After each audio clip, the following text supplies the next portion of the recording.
Discussions about the coronavirus still dominates the thoughts of the nation and most Marylanders. Now, after the darkest of times, there is sustained positive news. The rate of infection for COVID-19 has dipped below 4% statewide. 1/3 of all Marylanders are fully vaccinated, and more than 50% have received at least one dose of the vaccine. Additionally, the Centers for Disease Control recently announced new guidelines regarding the wearing of face masks in public, saying that vaccinated individuals did not need to wear a mask outdoors. Well, Governor Larry Hogan did them one better and followed up on this announcement by declaring that there would be no longer would be an outdoor mask mandate except for mass gatherings like at sporting events. Mike, did the governor make the right decision? I think he did. I mean, I think we're making progress. I think people want to see progress and want to feel that the world is reopening. And if we were living in a more normal time, I would think that everyone would still kind of take into account not so much their own personal well-being and were they vaccinated, but were they in a situation that might put someone else at risk. And because for reasons I still don't fully appreciate, this notion of having this be a political statement as to whether or not you wear a mask, I think we're in an odd place, which creates a fair amount of mixed messaging. But I think given what we have seen from CDC, what we've seen from a vaccination perspective, I think the governor's made the right call. I just would hope that people would still continue to look beyond kind of themselves and worry about those around them and try to make sure that if they're in a situation that looks like that someone could be at risk or they could be a carrier, that they're wearing a mask and just being, not that they don't have to be told, but they're actually just taking somebody else's well-being into account. Well, we'll get into that more as we talk about the county restrictions in just a minute. And Mark, the governor also lifted restrictions on bar service and outdoor dining. Is this going in the right direction? Well, I think it's absolutely going in the right direction. And actually, from my experience, I have gone out recently, and I'm fascinated. I'm surprised that so many restaurants even are not getting to the capacity that they could have, because so many people are frankly out of the habit of going out. And obviously that's a real problem for the comeback that we want to see for our hospitality industry. So it is the right message, and again, up to the limits and with all the appropriate precautions, it's time to get out.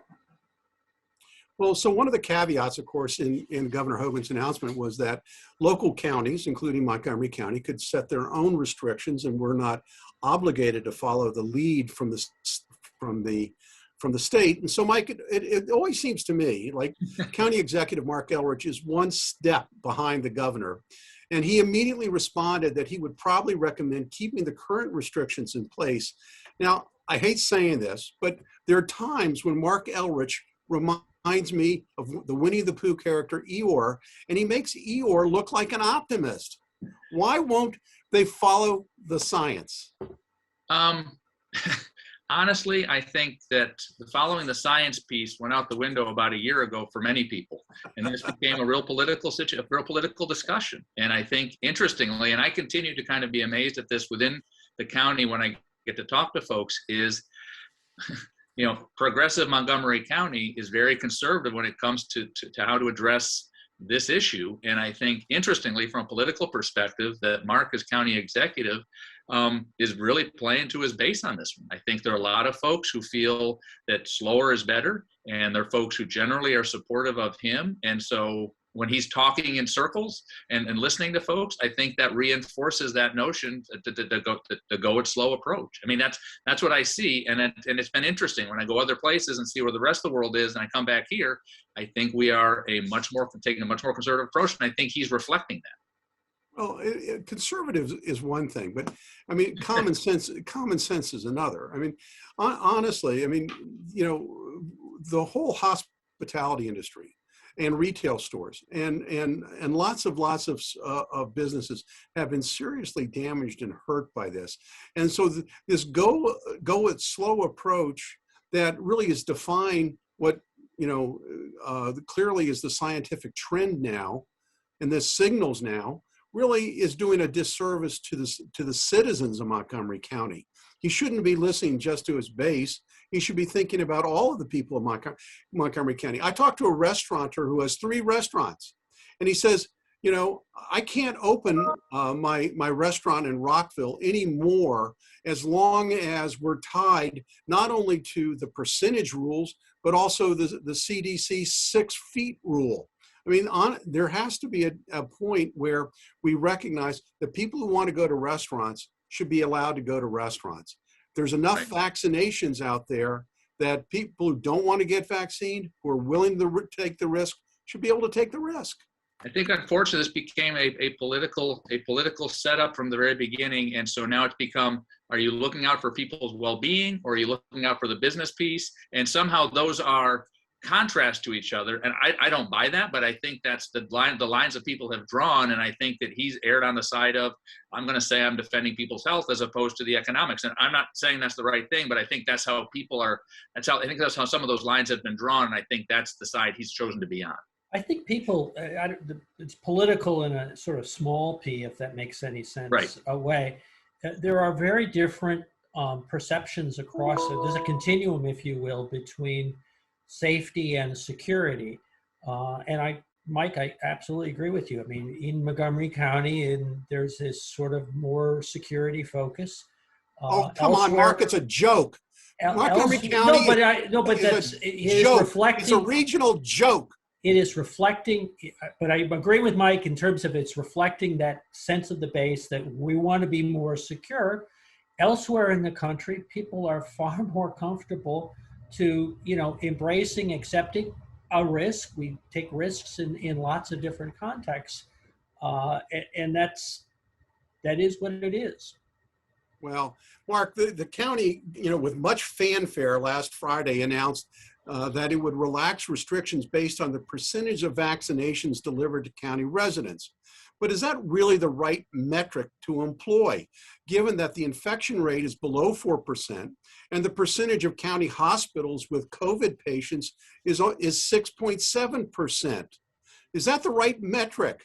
No, I personally, I don't think so. I mean, I think that, I've been vaccinated, as is roughly half the folks, at least half the adults have been vaccinated.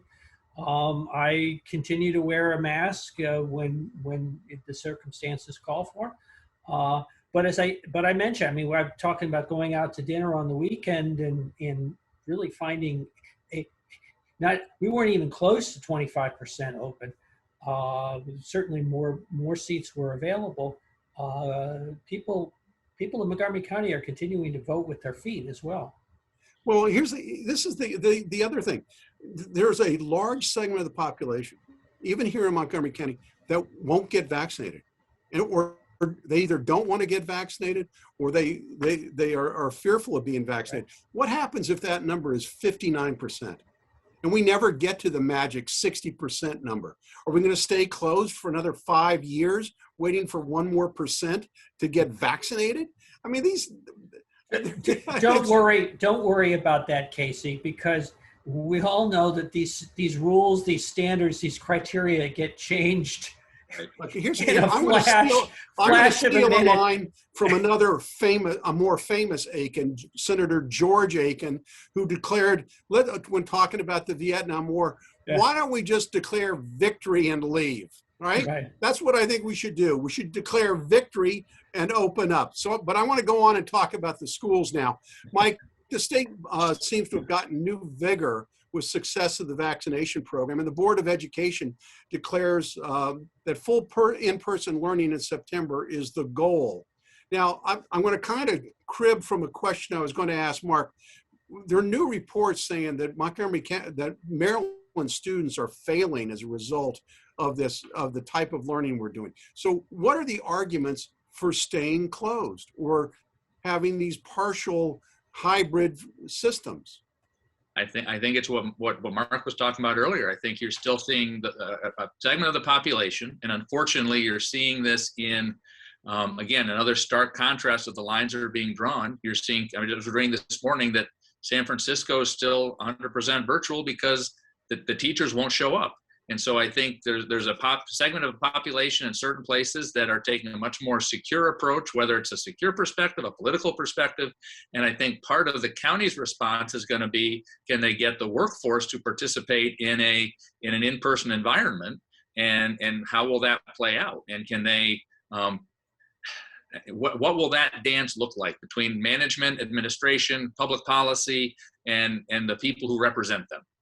Well, Mark, what's so shocking here is that the students that are hurt the most by this system are the ones that have the most at risk. They are the marginalized students who can't go to a special tutor pod to be trained, who don't have the at-home environment that is necessary for them to learn.